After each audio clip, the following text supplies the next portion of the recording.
I was coughing one weekend, and this guy Ron, who works at the hospital, is still there. I call him every November to thank him because I'm still alive, that he made me have a chest x-ray. He said, Danielle, I think something's wrong with you. I said, no, I'm just working too much, nothing's wrong with me. So I had a chest x-ray, and I had a pneumonia, but in my right lower lobe, I think it was. But I had this mass in my left upper lobe, and I thought, oh, it's just nothing, it's scar tissue, because I had a bad car accident in 1995, and this is where my seatbelt was. So I didn't let it bother me, and I kind of talked everybody else into that thing, like it's probably just seatbelt damage. So we just followed it. I went to see Dr. Schoenberger, and we just followed this area, I think every 3-6 months, and then in 2004, it grew a little bit. We initially were not very concerned about something like lung cancer due to her age and the fact that she was a non-smoker. But anytime you see one of these abnormalities, it does have to be followed, at least to make sure that there's nothing serious going on. She had several follow-up CT scans, and initially there was very little change in this abnormality, but then things began to look a little bit more ominous, and she also developed some additional symptoms. I was with my doctor in Dr. Haggerty's office with my family and friends of mine. And he said to me, you have stage 4 lung cancer. And then, I was freaking out. I was shocked. Who, me, 37, non-smoker. Was healthy, never sick, never called out sick. But it happens.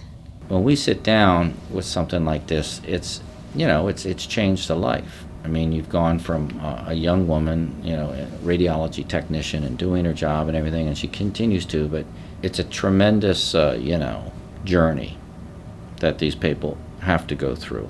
At first, I just had, the long thing, and then Dr. Haggerty came into the room and he said, now you're going to have a brain MRI.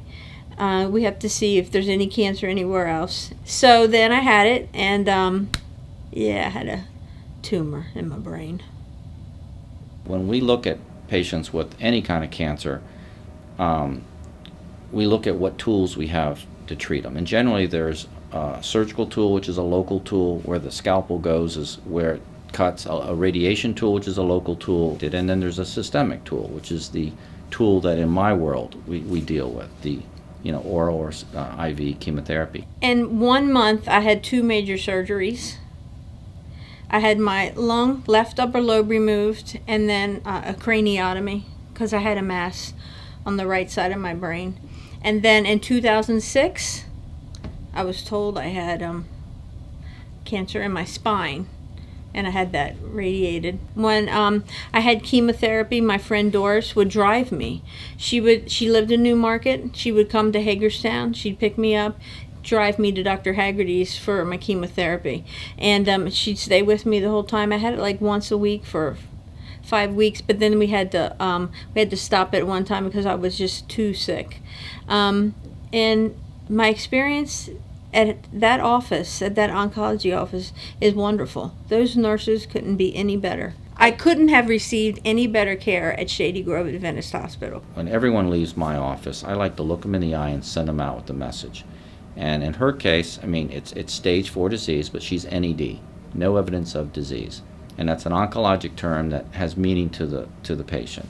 No evidence of disease. You have no measurable evidence of disease. I don't see it with my fingers. I don't hear you talking about it. I don't see it in any scan, and I don't see it in the blood work. You have no evidence of disease. Go home, relax, and I'll see you next time. Oh my God, I'm just so happy to still be, really, I'm just happy to be here.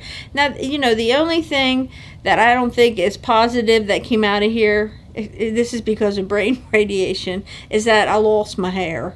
In the center.